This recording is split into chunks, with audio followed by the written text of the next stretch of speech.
사도신경으로 우리의 신앙을 고백하며 영과 진리로 예배 드립니다. 나는 전능하신 아버지 하나님 천지의 창조주를 믿습니다. 나는 그의 유일하신 아들 우리 주 예수 그리스도를 믿습니다. 그는 성령으로 잉태되어 동정녀 마리아에게서 나시고 본디오 빌라도에게 고난을 받아 십자가에 못 박혀 죽으시고 장사된 지 사흘 만에 죽은 자 가운데서 다시 살아나셨으며 하늘에 오르시어 전능하신 아버지 하나님 우편에 앉아 계시다가 거기로부터 살아있는 자와 죽은 자를 심판하러 오십니다. 나는 성령을 믿으며 거룩한 공교회와 성도의 교제와 죄를 용서받는 것과 몸의 부활과 영생을 믿습니다. 아멘. 할렐루야. 우리의 삶과 우리 신천교회를 신실하게 인도하신 빛 가운데로 인도하여 주신 그 하나님의 놀라운 은혜와 사랑을 이 시간 함께 찬양드리며 나가기 원합니다. 해산을 넘어 해산을 넘어 험곡에 가도 빛 가운데로 걸어가면 주께서 항상 지키시기로 약속하셨네.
신앙의 고백이 오늘 저와 여러분의 고백, 또한 우리 사랑하는 신촌 공동체 모두의 고백이 되어지기를 소망합니다. 하나님 한 번 더 나를, 하나님 한 번 더 나를 실망시킨 적 없으시고 언제나 공평과 은혜로 나를 지키셨네. 오신실하신 주, 오신실하신 주,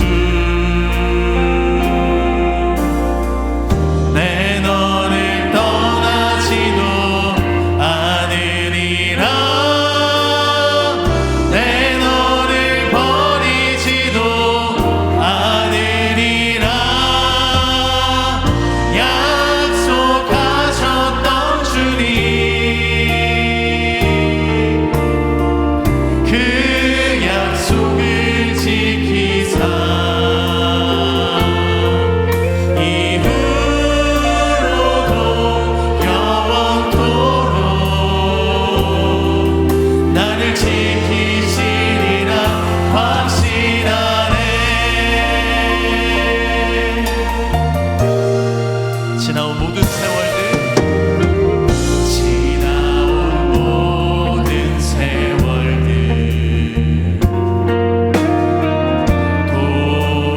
돌아보아도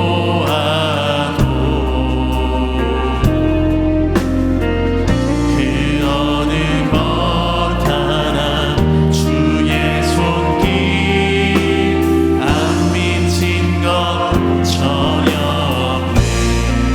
오신실하신 주님, 오신실하신 주,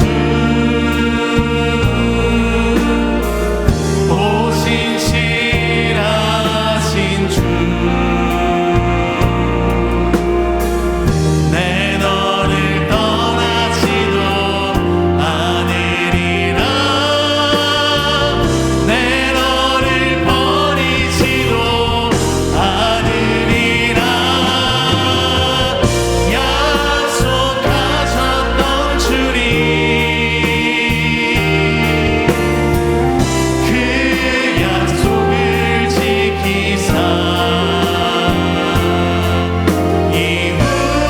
이후로도 영원토록 나를 지키시리라 확신하네. 오신실하신 주님, 오신실하신 주,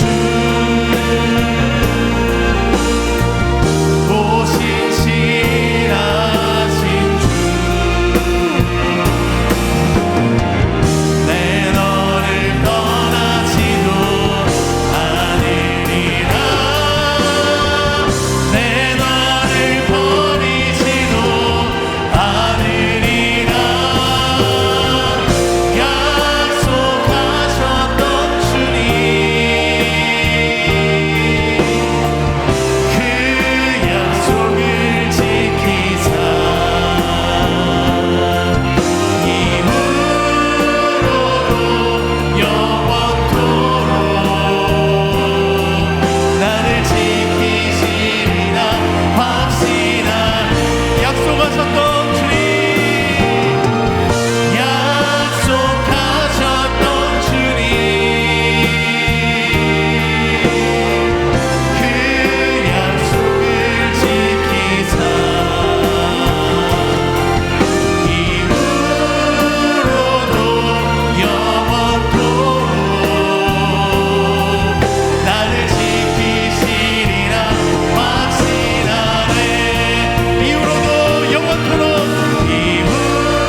오늘 우리에게 임하신 하나님 은혜의 말씀은 마태복음 17장 14절로 20절의 말씀입니다. 그들이 무리에게 이르매 한 사람이 예수께 와서 꿇어 엎드려 이르되 주여 내 아들을 불쌍히 여기소서. 그가 간질로 심히 고생하여 자주 불에도 넘어지며 물에도 넘어지는지라. 내가 주의 제자들에게 데리고 왔으나 능히 고치지 못하더이다. 예수께서 대답하여 이르시되 믿음이 없고 패역한 세대여, 내가 얼마나 너희와 함께 있으며 얼마나 너희에게 참으리요. 그를 이리로 데려오라 하시니라. 이에 예수께서 꾸짖으시니 귀신이 나가고 아이가 그때부터 나으니라. 이때 제자들이 조용히 예수께 나와 이르되 우리는 어찌하여 쫓아내지 못하였나이까? 이르시되 너희 믿음이 작은 까닭이니라. 진실로 너희에게 이르노니 만일 너희에게 믿음이 겨자씨 한 알만큼만 있어도 이 산을 명하여 여기서 저기로 옮겨지라 하면 옮겨질 것이요 또 너희가 못할 것이 없으리라. 아멘. 예수님께서 어느 날 베드로와 야고보와 요한을 데리고 변화산에 오르셨습니다. 주께서 기도하실 때 예수님의 용모가 변화가 되었습니다. 예수님은 그곳에서 기도하시고 그리고 많은 무리들이 기다리고 있는 마을로 내려오시고 있었습니다. 그런데 마을로 가까이 오실 때 많은 사람들이 서로 고함을 치며 떠들고 있었습니다. 예수께서 그들에게 물으셨습니다. 너희는 무슨 논쟁을 하고 있느냐? 무슨 일이냐? 그때 무리 가운데서 한 사람이 나타나 이처럼 말하는 것이 아니겠습니까? 선생님, 제 아들을 불쌍히 여겨 주옵소서. 간질병으로 몹시 고통을 받고 있습니다. 자주 불 속에 넘어지기도 하고 물 속에 빠지기도 합니다.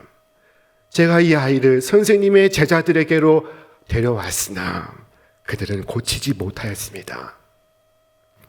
아이는 발작과 경련을 일으키며 입에 거품을 물고 있습니다. 자신을 상해하며 쓰러지기도 하고 있습니다. 부모로서 차마 볼 수가 없었던 것입니다. 얼마나 고통스러웠을까요? 불쌍한 아이는 고통 속에 몸부림치고 있지만 사람들은 위로를 주지 못하고 있었습니다.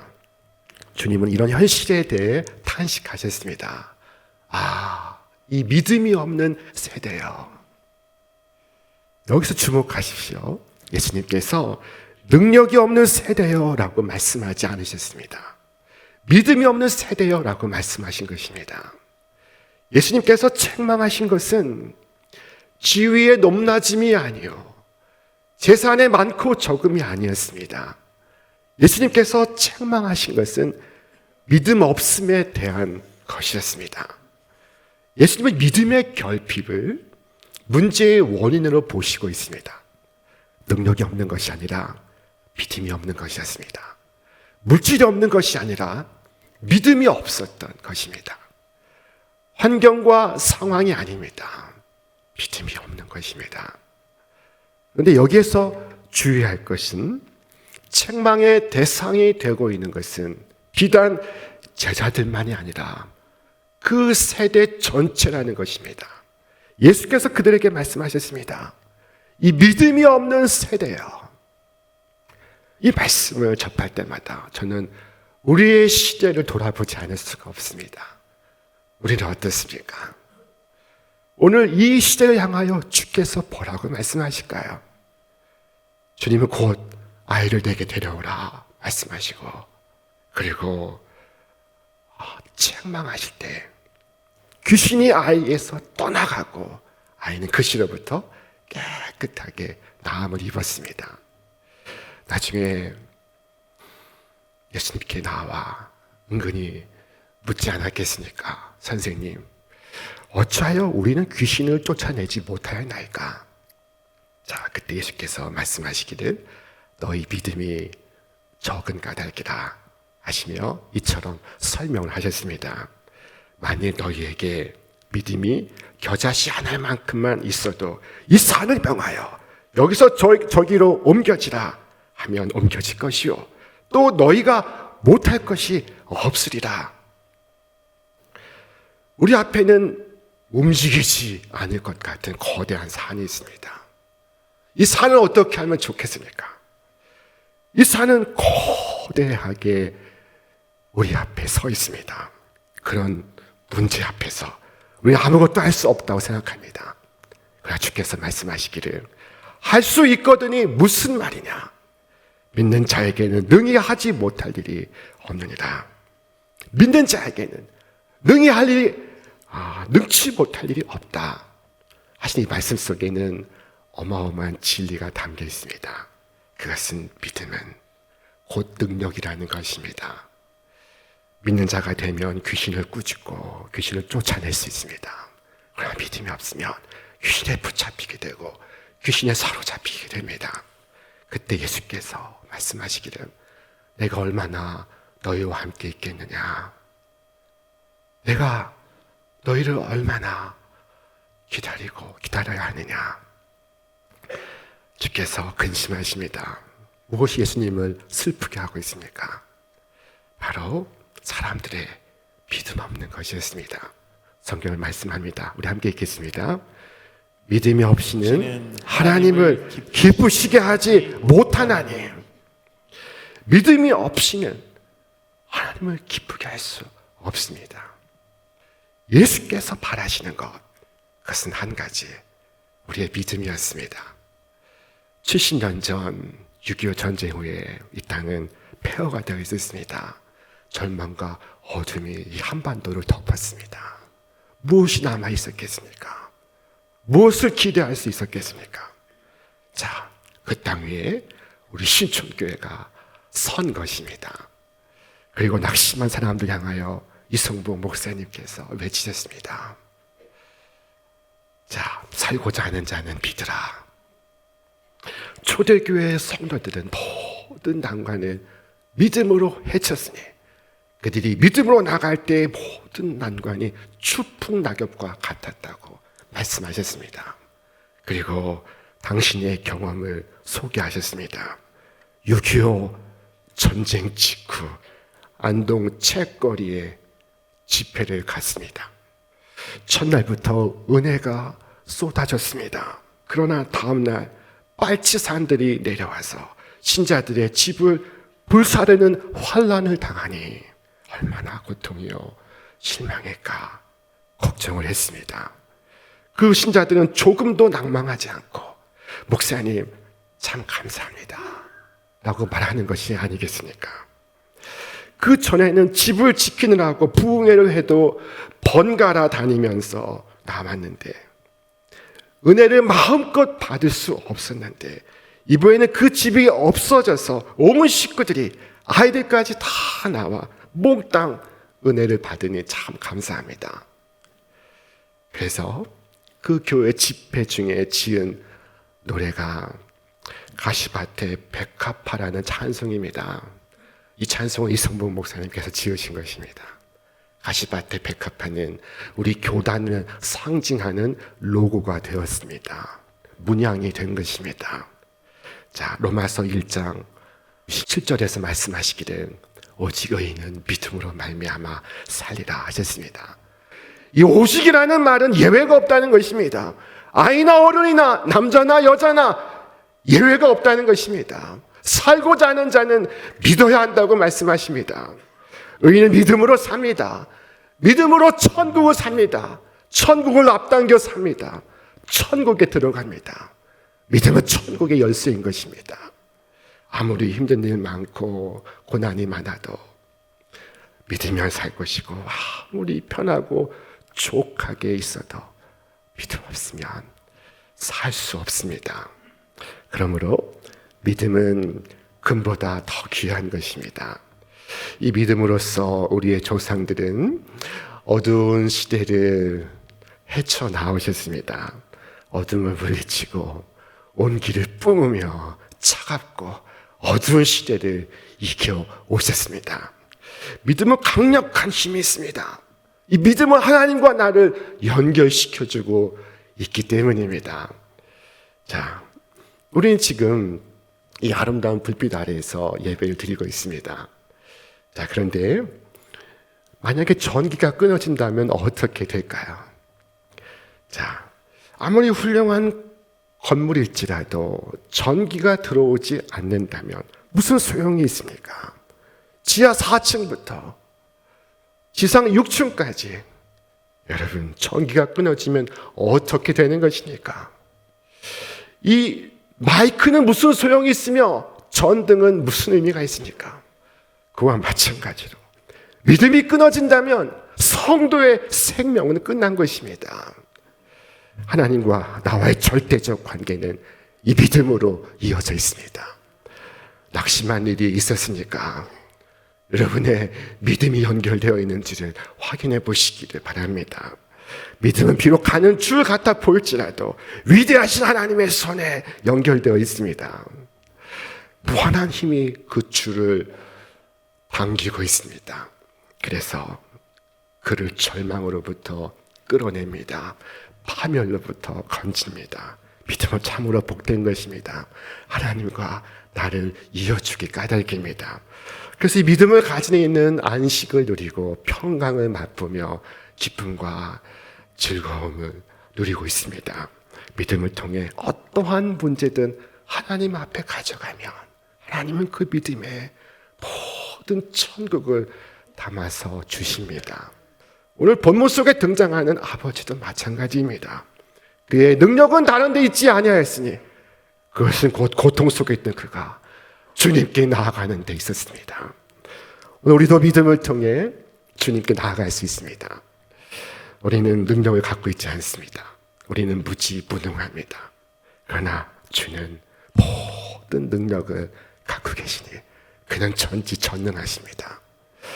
그는 지금도 그의 성도들 가운데, 그의 교회 가운데 역사하시고 있습니다. 그는 살아계신 주이십니다. 그를 죽은 자 가운데서 찾지 마십시오. 그가 죽었다고 생각하지 마십시오. 자, 그것은 헛된 일이 될 것입니다. 위대한 종교 개혁자 마틴 루터가 하루는 크게 낙심하여 침상에 누웠습니다. 그가 잠들지를 못합니다. 아주 맥이 다 빠져버렸습니다. 그때 그의 부인이 상복을 입고 루터가 누운 방에 나타났습니다. 루터는 아내가 상복을 입고 나타나서 깜짝 놀라서 왜 상복을 입었느냐고, 누가 죽었느냐고 물었습니다. 그때 아내가 하는 말이 하나님이 사망하셨습니다. 루터는 깜짝 놀라서 반문했습니다. 하나님이 사망하시다니 이것이 무슨 말이오? 하나님이 죽지 않으셨으면 왜 당신이 낙심합니까?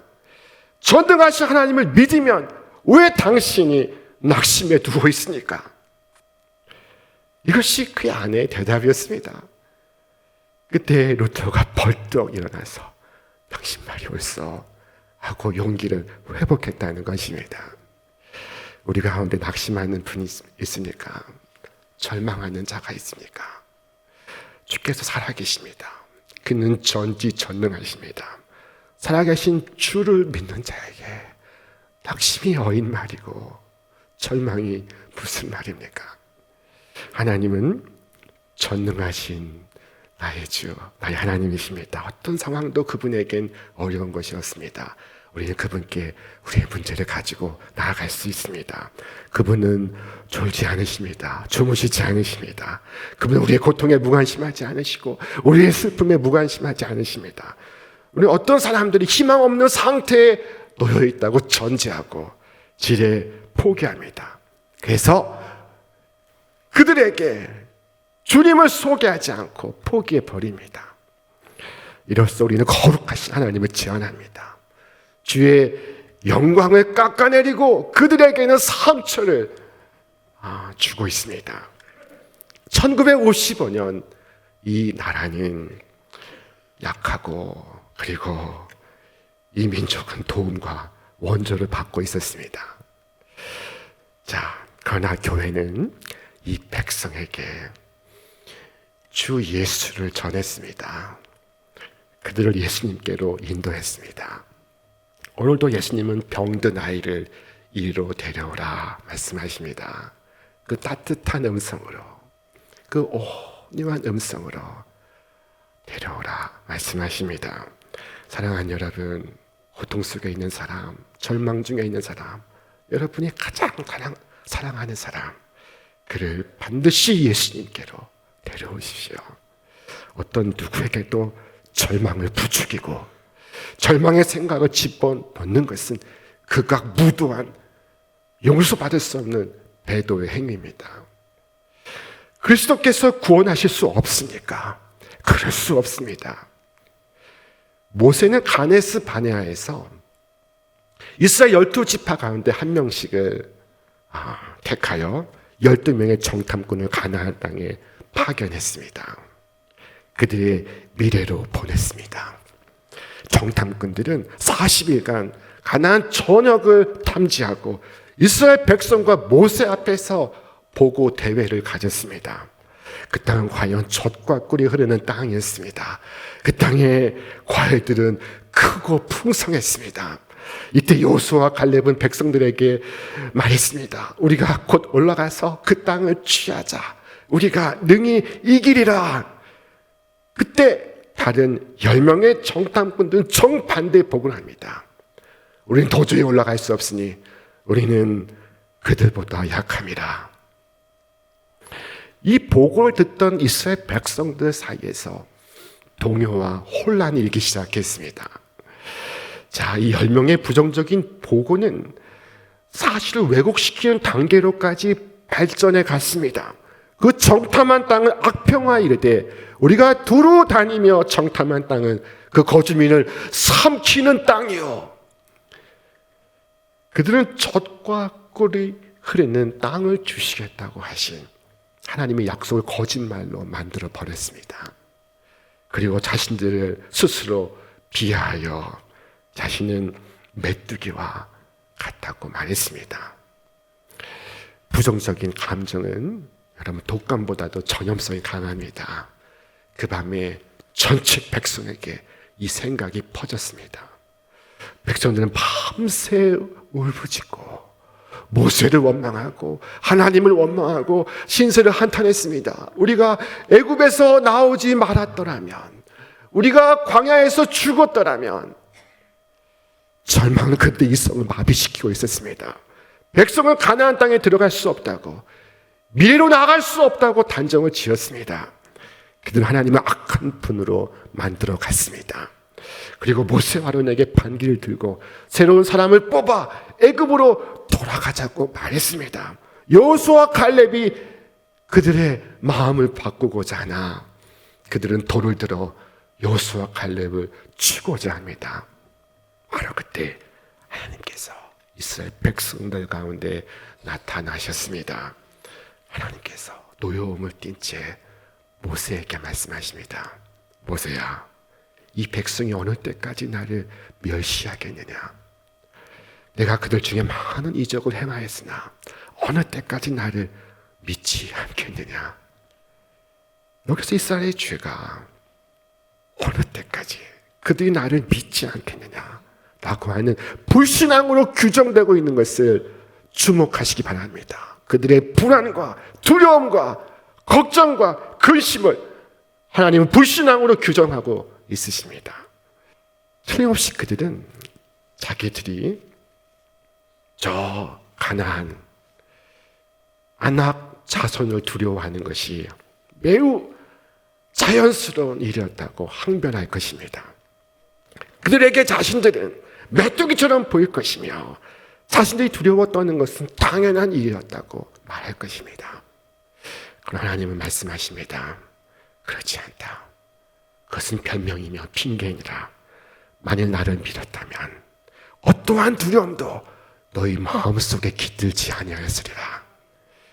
어느 때까지 나를 믿지 아니하겠느냐? 설령 아낙 자손이 지금보다 10배가 더 크다 할지라도 하나님보다 크겠습니까? 전능자 하나님을 맞설 수 있겠습니까? 이스라엘이 두려워한 진짜 이유는 바로 그들이 하나님을 믿지 않았기 때문입니다. 그러므로 우리의 낙심과 불안과 두려움의 가면을 벗겨보면 그 속에 불신앙이라는 실상을 보게 될 것입니다. 우리가 낭망하고 두려워하니요, 그것은 우리의 처한 상황이나 역경에 있지 아니하고 우리가 하나님을 믿지 아니하는 데 있습니다. 자, 그러면 이스라엘 백성들은 또다시 이렇게 변명할 것입니다. 아닙니다. 사실은 우리 자신이 너무 약하기 때문에 두려워하는 것입니다. 우리에게 아내가 있고 아이들이 있습니다. 우리는 훈련받은 군대가 아닙니다. 그러나 하나님은 전혀 다른 시각으로 말씀하시고 있습니다. 하나님의 약속 앞에서 그들의 약함이 도대체 무엇입니까? 그들의 약함이 하나님의 전능하심보다 더 강한 것입니까? 그들의 약함이 하나님의 약속을 무효할 수 있습니까? 그들의 약함이 하나님의 전능하심을 제한할 수 있습니까? 자, 그들은 이미 자신들의 약함에도 불구하고 하나님께서 권능으로 바로의 권세를 꺾는 것을 분명히 보았습니다. 애굽으로부터 자신들을 건져내시는 것을 그들은 똑똑히 보았습니다. 경험했습니다. 그들의 약함이 하나님의 일하심을 막을 수 없습니다. 도리어 그들의 약함은 하나님의 영광을 드러내고 하나님의 능력을 돋보이게 할 것입니다. 사랑하는 여러분, 여러분의 한계는 여러분에게만 있는 것이며 하나님에게는 없는 것임을 기억하시기를 바랍니다.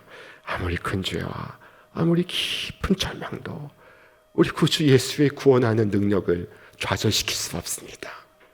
어째서 스스로 절망에 빠지셨습니까? 무슨 일입니까? 어찌된 일입니까? 여러분을 구하시는 전능자 하나님께서 계시는데 왜 절망하십니까? 하나님의 아들 구주 예수의 보배 피가 나를 위하여 온전히 드려졌는데 왜 낙심하십니까? 하나님께서 기쁘게 은혜를 베푸시는데 왜 낭망하십니까? 소망의 주께서 수고하고 무거운 짐진 자들아 다 내게로 오라. 내가 너희를 쉬게 하리라 말씀하시는데 왜 불안해하십니까? 은혜의 문이 활짝 열렸는데 왜 문 앞에서 돌아서려 하십니까?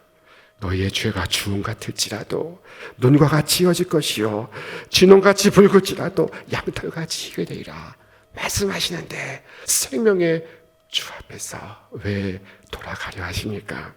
하나님은 우리에게 믿으라 말씀하십니다. 주님의 십자가는 주님의 사랑과 주님의 은혜를 우리에게 말씀하시고 있습니다. 성경을 기록한 목적도 우리에게 믿게 하기 위해서입니다. 우리 말씀 함께 읽겠습니다. 오직 이것을 기록함은 너희로 예수께서 하나님의 아들 그리스도이심을 믿게 하려 하며 또 너희로 믿고 그 이름을 힘입어 생명을 얻게 하려 함이니라. 70년 전 이 땅이 폐허가 되었을 때 우리의 조상들은 믿기 시작했습니다. 아무도 믿을 수 없을 때 그분들은 믿었습니다. 하나님을 믿고 하나님의 전능하심을 믿고 하나님의 사랑을 믿고 하나님의 섭리를 믿었습니다. 그리고 그 귀한 믿음을 오늘은 우리에게 남겨주신 것입니다. 자, 70년이 지난 이 시대는 어떻습니까? 여러분 그 믿음 잘 간직하고 있으십니까? 그 믿음 가지고 잘 살아오셨습니까? 아니면 그 믿음 어딘가에서 잃어버려 힘들어하고 있습니까? 자, 주께서 우리에게 믿음이야말로 우리 교회의 능력이라고 말씀하십니다. 우리 교회의 진짜 실력이라고 말씀하십니다. 신초교회가 가진 능력은 교인의 숫자에 있지 않고 건물과 시설에 있지 않고 눈에 보이지 않는 것에 있습니다. 그것은 깨끗한 믿음이요, 순수한 믿음이요, 영롱한 믿음이요, 진실한 믿음이요, 바른 믿음입니다. 신약성경 히브리서는 믿음의 용사들이 믿음으로써 행한 일을 기록하면서 이같이 덧붙였습니다. 여러분 함께 읽겠습니다. 그들은 믿음으로 나라들을 이기기도 하며 의를 행하기도 하며 약속들을 받기도 하며 사자들의 입을 막기도 하며 불의 세력을 멸하기도 하며 칼날을 피하기도 하며 연약한 가운데서 강하게 되기도 하며 전쟁에 용감하게 되어 이방 사람들의 진을 물리치기도 하며. 여러분, 금보다도 더 귀한 이 믿음 가지고 2025년 앞을 향하여 나아가시기를 바랍니다. 그래서 이 한 해가 지난 뒤에도 70년이 흐른 뒤에도 여러분의 이야기가 하나님의 이야기가 되고 여러분의 역사가 하나님의 역사가 되어 그리고 후손들에게 기억이 되기를 주의 이름으로 축원합니다. 축원합니다. 이제는 우리 구주 예수 그리스도의 은혜와 하나님 아버지의 만극하신 사랑하심과 성령의 감화 감동 충만케 하시는 역사가 오늘 창립 70년을 맞이하는 우리 신촌의 모든 성도들 위해, 저들의 가정 위에, 일터 위에, 기업 위에, 그리고 사랑하는 이 나라와 이 민족 위에 이제로부터 영원토록 함께하옵시기를 간절히 축원하옵나이다. 아멘.